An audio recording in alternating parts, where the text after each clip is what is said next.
আম হাসিবতা আন্না আসহাবাল কাহফি ওয়া রকিমি কানু মিন আয়াতিনা আজাবা। সূরাতুল কাহফি সূরা নম্বর 18 আয়াত নম্বর 9। নাকি তুমি কি সত্যি বিবেচনা করলে যে গুহা ও শিলালিপির সাথীরা বিশেষ করে আমাদের নিদর্শনের দৃষ্টিভঙ্গি দিয়ে দেখতে হলে আশ্চর্যজনক ছিল? এই আয়াতটা গুরুত্বপূর্ণ এবং এর বিভিন্ন দিক আছে আলোচনার, কিন্তু প্রথমে অনুবাদ যেটা আমরা করলাম সেটা একটু বিস্তারিত আলোচনা করে নেব, তারপরে বাকি কথা আমরা তুলে ধরবো ইনশাআল্লাহ। আরবিক ল্যাঙ্গুয়েজে, আরবি ভাষায় ওয়াও ফাথা ওয়া মানে হচ্ছে অ্যান্ড, আর আলিফ উপরে হামজা ফাথা তারপরে ওয়াও থাকলে আও থাকলে অর। এখানে আও নেই, আম আছে। আলিফের উপরে হামজা ফাতা তারপরে ওয়াওয়ের জায়গায় মিম আছে, তাহলে আম। এটারও মানে অর। তাহলে দুটোর মধ্যে তফাৎটা কি, তাই তো? এটা নিয়ে আমরা কিছুটা আলোচনা করব সংক্ষেপে, কারণ এটা একটা বিস্তারিত আলোচনা গ্রামারের দিক দিয়ে দেখতে হলে। পুরো আলোচনাটাই যাওয়ার দরকার নেই, শুধুমাত্র এই বাক্য বা সেন্টেন্সের পরিপ্রেক্ষিতে যেটুকু আলোচনা করা দরকার সেটুকু আমরা তুলে ধরবো ইনশাআল্লাহ। আউটা হচ্ছে কমন আর আমটা হচ্ছে স্পেশাল। তাহলে স্পেশাল কেসে আম ব্যবহার করা হয়, প্রথম দিক আমরা তুলে ধরলাম। যেহেতু এটা স্পেশাল, এটার মধ্যে একটা এমফাসিস বা জোর কাজ করে। দ্বিতীয় দিক হচ্ছে এটা একটা প্রশ্নসূচক কোয়েশ্চেনের জন্য ব্যবহার করা হয়। তৃতীয় হচ্ছে এটা পাস্ট টেন্সের জন্য ব্যবহার করা হয়। আর চতুর্থ তথা আরও বিভিন্ন যে ব্যাপারগুলো রয়েছে সেগুলো আর আলোচনা করার প্রয়োজন বলে আমি আজকে মনে করছি না। প্রয়োজনে আমরা আলাদা করে একটা পৃথক সেশনে আম আর আও নিয়ে একটা সেপারেট লেকচার করব এবং আপলোড করবো ইনশাআল্লাহ। তাই নাকি হাসিবতা, হাসিবা থেকে এসছে বিবেচনা করা, আর তা আছে, তাহলে তুমি তুমি কি বিবেচনা করলে, আর তুমি কি সত্যি বিবেচনা করলে, এই কারণে আমি বলেছি যেহেতু সেন্টেন্সটা আম থাকার কারণে একটা এমফেসিস বা জোর ন্যাচারালি কাজ করছে। নাকি তুমি কি সত্যি বিবেচনা করলে আন্না যে আসহাবা আল কাহফি ও রকিমি, পুরোটা একটা কনস্ট্রাক্ট ফ্রেজ।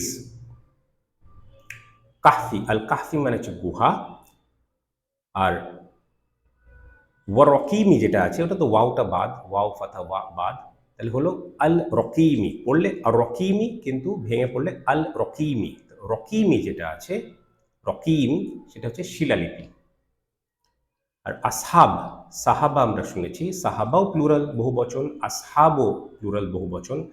সাহাবা মানে হচ্ছে সাহাবিগণ, সাহাবি একজন, সাহাবিগণ মানে হচ্ছে সাহাবা, ওটা প্লুরাল। আসহাব ও সাহাবা প্লুরাল।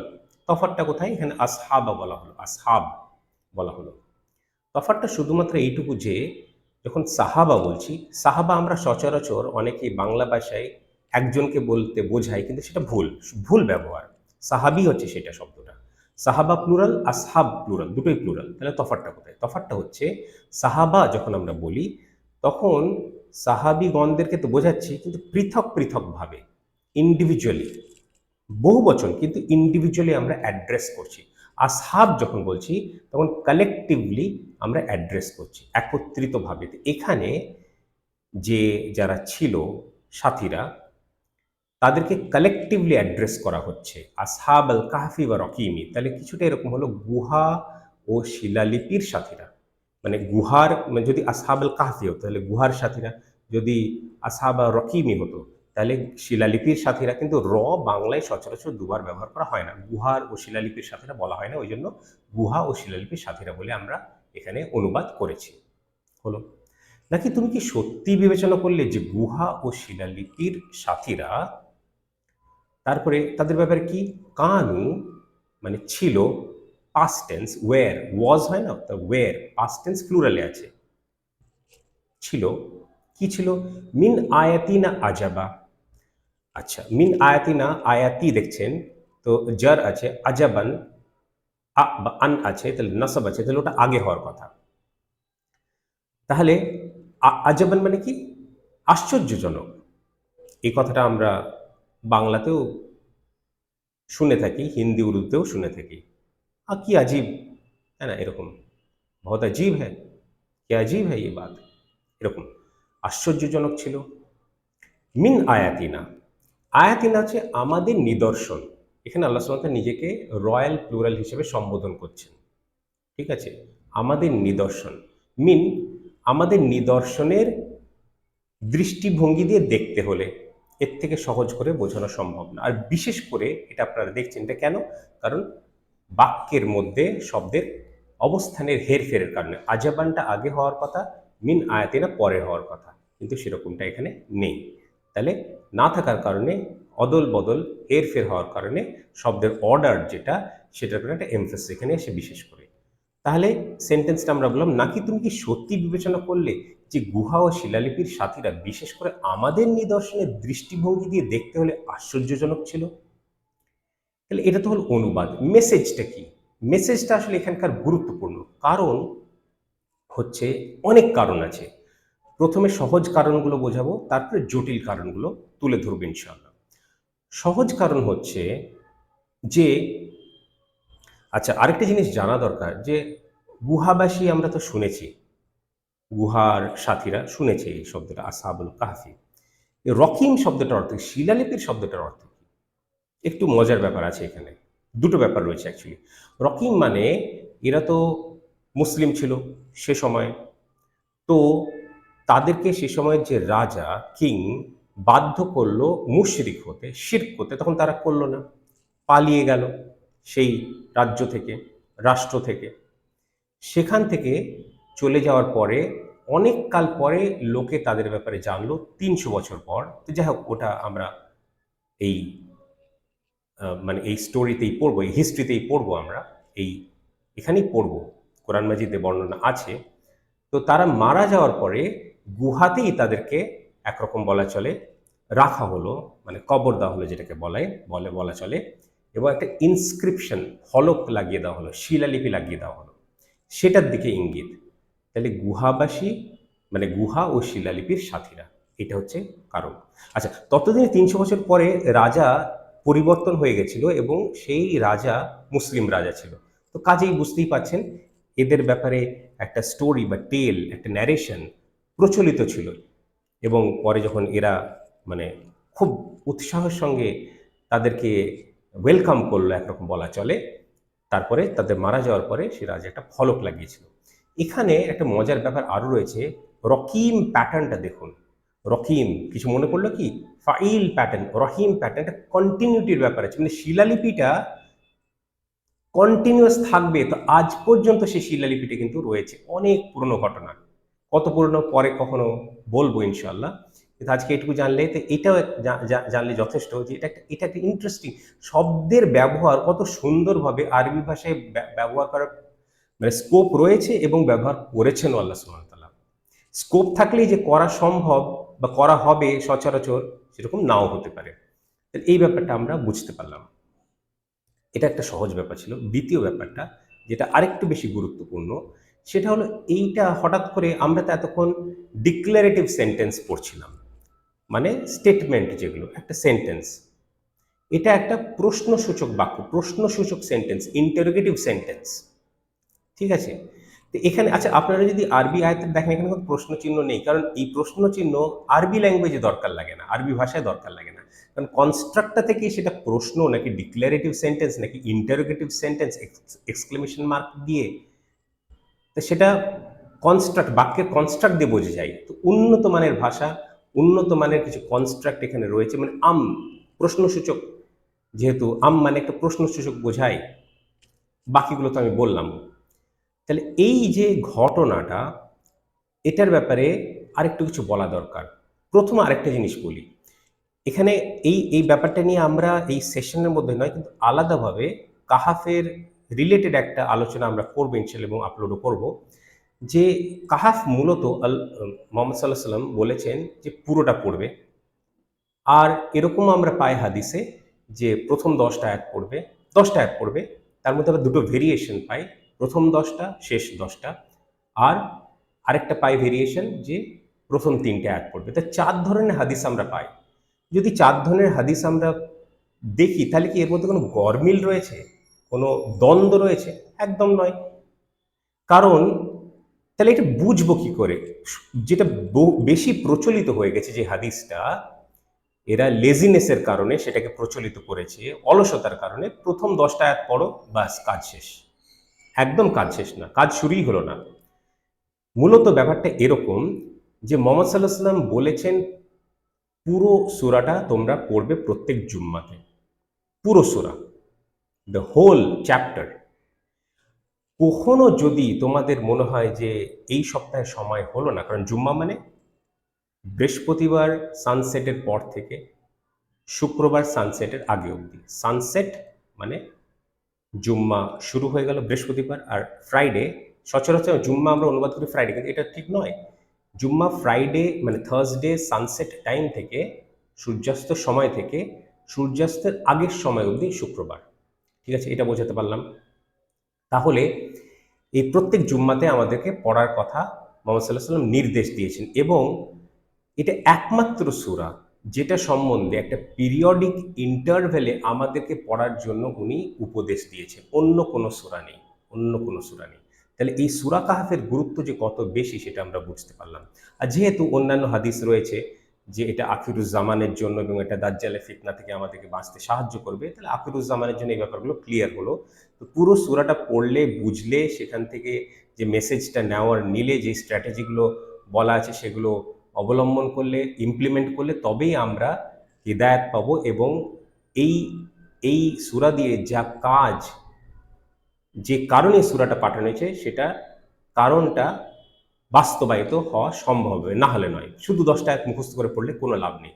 আরে কোরআন হিদায়তের গ্রন্থ, কি করে শুধু পড়লে কিছু বুঝলাম না আমরা স্ট্র্যাটেজি নেব, কি বুঝবোটা কি? কারণ এটা হিদায়তের, হিদায়তটা পাবো কি করে? তাহলে যাই হোক, তাহলে আমরা বলছি যে এই এই 4টে হাদিস, পৃথক পৃথক হাদিস, আমরা কিভাবে এর সামঞ্জস্য আনবো, কিভাবে এর কনসিলিয়েশন ব্যাপারটা তুলে ধরবো, এটা বোঝাটা খুবই সহজ। যদি কোনো সপ্তাহে সময় না থাকে তাহলে অন্তত 10টা আয়াত যেন আমরা পড়ি, প্রথম 10 বা শেষ 10। আর যদি তাও মনে হচ্ছে মিস হয়ে যাচ্ছে, তাহলে যেন প্রথম 3টে আমরা পড়ে নিই। আর প্রথম 3টে আয়াতের মধ্যে বিশেষ করে 3টেই, মানে 3 নম্বর আয়াতে আমি অনেক অনেক ডিটেলসে গিয়ে বুঝিয়েছিলাম। প্রথম 3টেই খুব গুরুত্বপূর্ণ, কারণ প্রথম আয়াতে এওয়াজ নেই সে ব্যাপারটা ছিল, দ্বিতীয় আয়াতে ওয়ার্ল্ড ওয়ার 3 ছিল, আর তৃতীয়তে মা কিফিনা ফিহি আবাদান ব্যাপারটা ছিল, বুঝিয়েছি সবই। তাহলে প্রথম 10টা আয়াত যদি পড়ি, আর প্রত্যেক সপ্তাহে যদি আমাদের এটা অভ্যাস থাকে, হ্যাবিট হয়ে যায় যে পুরো সূরাটা পড়া, প্রথম 10টা আয়াত পড়লে বাকিটা পুরো ফ্ল্যাশব্যাক হিসেবে কাজ করবে। এই নিয়ে প্রশ্ন এসেছে আমার কাছে, আমাদের চ্যানেলে কমেন্টও আছে।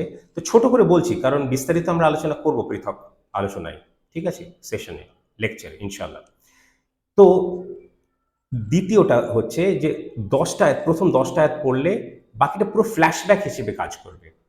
আর শেষ 10 আয়াতেও কিছু গুরুত্বপূর্ণ ব্যাপার আছে, আমরা যখন শেষ 10 আয়াতে পৌঁছাবো তখন সেটা আমরা দেখে নেব। আর কেউ যদি আপনারা ইংলিশ বা ইংরেজি বোঝেন, তাহলে সূরা কাহফের পুরো ইংলিশ সিরিজটা আমাদের ইংলিশ চ্যানেলে আপলোড করা আছে, সেটা দেখে নিতে পারেন। আমরা ডেসক্রিপশনে লিঙ্কটা দিয়ে দেবো, পুরো প্লেলিস্টটা দিয়ে দেবো, ঠিক আছে। 110টা মানে আয়াতের লিঙ্ক না দিয়ে প্লেলিস্টেরই লিঙ্ক দিয়ে দেবো, সেখানেই 110টা আয়াতের সেপারেটলি ব্যাখ্যা বিশ্লেষণ রয়েছে, অনুবাদ তার সঙ্গে ব্যাখ্যা রয়েছে। তাহলে আর প্রথম 3টে আয়াতও খুব গুরুত্বপূর্ণ।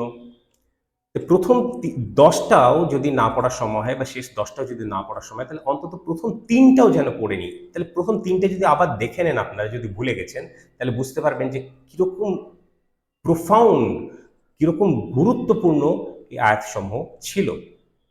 তাহলে এই জিনিসটা বুঝতে গেলে আমাদেরকে এভাবে বুঝতে হবে যে পুরো সূরাটা পড়া হচ্ছে রুল, রুল, কারণ ওটা মোহাম্মদ সাল্লাল্লাহু আলাইহি ওয়াসাল্লাম বলেছেন। হ্যাঁ, অলসতার কারণে, লেজিনেসের কারণে সহজ যেটা আমাদের জন্য সেটা নিলে তো চলবে না। বাকিটা 10টা হচ্ছে কনসেশন। কনসেশন বোঝেন? ছাড়।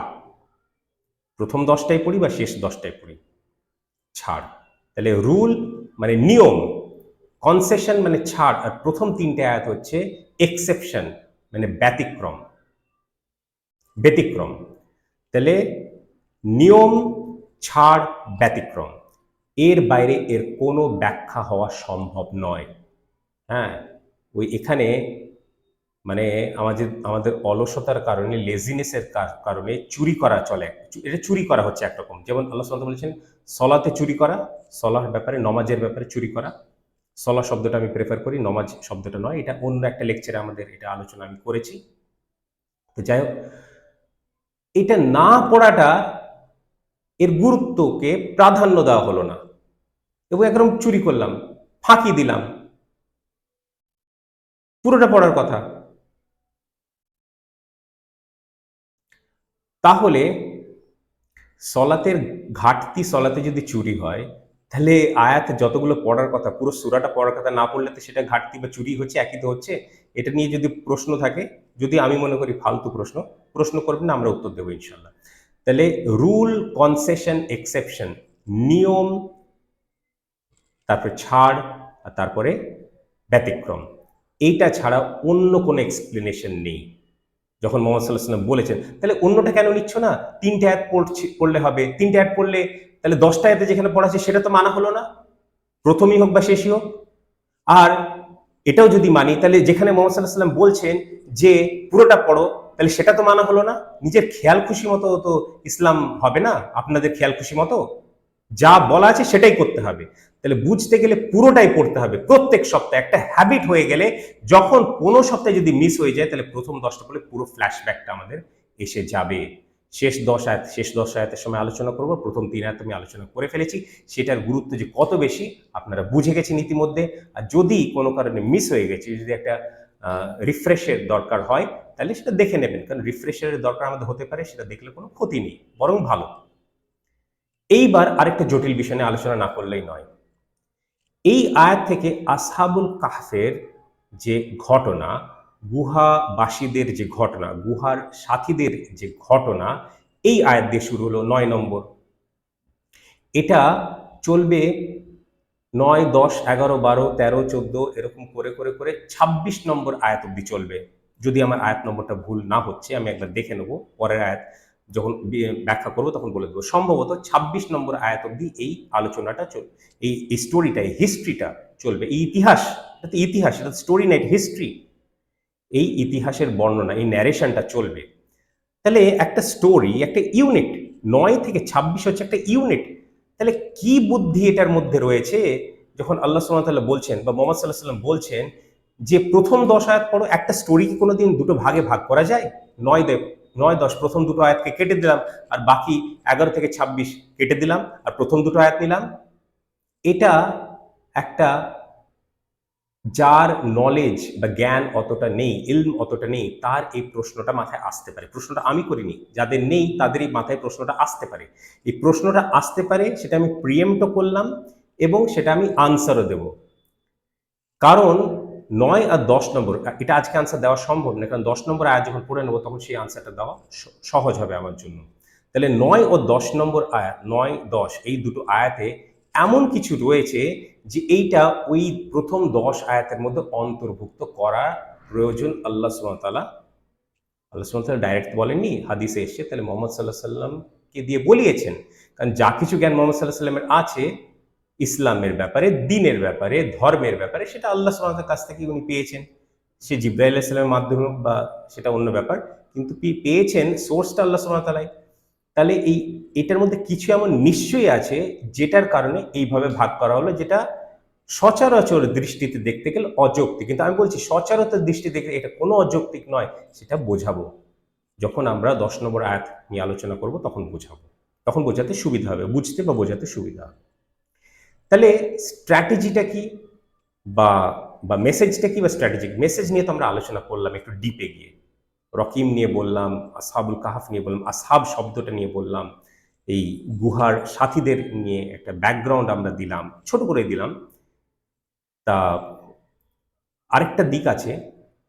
আচ্ছা, স্ট্র্যাটেজি কি? স্ট্র্যাটেজি, এই স্টোরিটা শুরু হলো তো, স্ট্র্যাটেজি হচ্ছে যে তোমরা, ওনারা যে পথ মানে অবলম্বন করেছিলেন, গুহাবাসীরা, গুহার সাথীরা, আখিরুজ্জামানে সেই ধরনের একটা পথ তোমাদেরকে অবলম্বন করতে হবে, নাহলে তোমরা ফালাহ বা সাকসেস পাবে না। তো সেটা আমরা দেখবো স্টোরিতে বা হিস্ট্রিতে কি লেখা আছে। হিস্ট্রি মানে অন্য ইতিহাসের বই কথা বলছি না, কোরআন মাজিদ থেকে বেশি উত্তম ইতিহাস আর অন্য কিছু হতে পারে না। তো সেই হিসেবে নেক্সট একটা দুটো প্রশ্ন এখনো থেকে যাচ্ছে যে হঠাৎ করে প্রশ্ন চিহ্ন দিয়ে এই আয়াত কেন। এটার কারণ খুব ইন্টারেস্টিং। কারণটা বলে দিই, কারণ কারণটা এত ইন্টারেস্টিং এবং এই প্রেক্ষাপটটা আমাদের জানার দরকার সকলেরই, যে যে আরববাসীদের মাথায় একটা প্রশ্ন আসলো, আচ্ছা এই যে মুহাম্মদ সাল্লাল্লাহু আলাইহি ওয়াসাল্লাম, যাকে আমরা 40 বছর ধরে চিনি, সত্য কথা ব্যতীত কিছু বলে না, হঠাৎ করে নবুয়তের দাবি করেছে, নবী হওয়ার দাবি করেছে, তো আমরা কি করে বুঝবো এই দাবিটা সত্য না মিথ্যা? কি করে বুঝবো? তো কুরাইশরা নির্ধারণ করলো, আচ্ছা আমরা তো দিনই ইব্রাহিম মানি, ইব্রাহিম আলাইসাল্লামের দিন মানি, কিন্তু সেই দিনটা অনেকটা বিকৃত হয়ে গেছিল, কারণ সেই সময় থেকে প্রায় কম বেশি 2500 বছর সময় অতিবাহিত হয়ে গেছিল ইব্রাহিম আলাইসাল্লাম এবং ইসমাইল আলাইসাল্লাম সময় থেকে। কিন্তু বানি ইসরাইল, এটা তো বানি ইসমাইল, আর বানি ইসরাইল বা বানি ইসহাক বলতে পারি, কারণ ইসহাকের পুত্র ইসরাইল আলাইসাল্লাম, ইয়াকুব আলাইসাল্লাম যার অপর নাম, কিন্তু তার ওপরে এই দুই ভাই না, ইসমাইল আলাইসাল্লাম, ইসহাক আলাইসাল্লাম, আর তার বাবা, তাদের বাবা ইব্রাহিম আলাইসাল্লাম। ইব্রাহিম আলাইসাল্লামের আরও পুত্র ছিল, সেটা কখনো আলোচনা করব দরকার হলে। তাহলে বানি ইসহাক বা বানি ইসরাইলের যে চেন, সেই চেনে কন্টিনিউয়াস প্রফেটহুড বা রিসালাত বা নবুয়াত, নবীদের কন্টিনিউয়াস চেন কিন্তু সর্বসময় ছিল ঈসা আলাইসাল্লাম অবধি। তাহলে এই কুরাইশরা মনে করলো যে ইহুদিরা বা খ্রিস্টানরা, এখানে ইহুদিদের কথাই বলা হয়েছে, হাদিসে আমরা বা ইতিহাসে আমরা জানতে পারি, তারিখে আমরা জানতে পারি যে সেখানে তারা ভাবলো যদি ইহুদিদেরকে আমরা জিজ্ঞেস করি এই ব্যাপারটা নিয়ে, তাহলে হয়তো তারা আমাদেরকে কোনো এটা রাস্তা বলতে পারবে, বলে দিতে পারবে। তো কুরাইশরা গেছিল, কুরাইশরা একটা ডেলিগেশন গিয়েছিল ইহুদিদের কাছে, যারা সেই সময়, সেই ইহুদিদের কাছে সেই সময় মদিনায় অবস্থান করত। আমাদের এটাও প্রশ্ন যে মদিনায় তারা কি করছিল ইহুদিরা, জেরুজালেমে না থেকে? ইন্টারেস্টিং প্রশ্ন, তাই না? কারণ তাদের ধর্মগ্রন্থ অর্থাৎ তাওরাহ ও ইনজিল, মানে মূলত তাওরাহ হচ্ছে ইহুদিদের ধর্মগ্রন্থ আর ইনজিল হচ্ছে খ্রিস্টানদের ধর্মগ্রন্থ, সেই সূত্রে পুরো গসপেল মানে পুরো বাইবেলটাই, তাওরাহ ইনজিল উভয় দুটো মিলেই এটা খ্রিস্টানদের ধর্মগ্রন্থ দুটোই। কিন্তু ইহুদিরা তো শুধুমাত্র ওল্ড টেস্টামেন্ট যেটাকে বলে, মানে কি বলে তাওরাহ যেটা, সেটা তাদের মূল ধর্মগ্রন্থ ছিল। জবুরও ছিল, জবুর পরে এসে দাউদ আলাইহিস সালামের উপর, হামদের বই যা। তো এই যে কন্টিনিউয়াস চেন, এবং তারা এই মদিনা যে ইহুদিদের কাছে গিয়ে এই ব্যাপারটা নিয়ে জানতে চাইলো, তখন তারা 3টে প্রশ্ন করতে বলেছিল।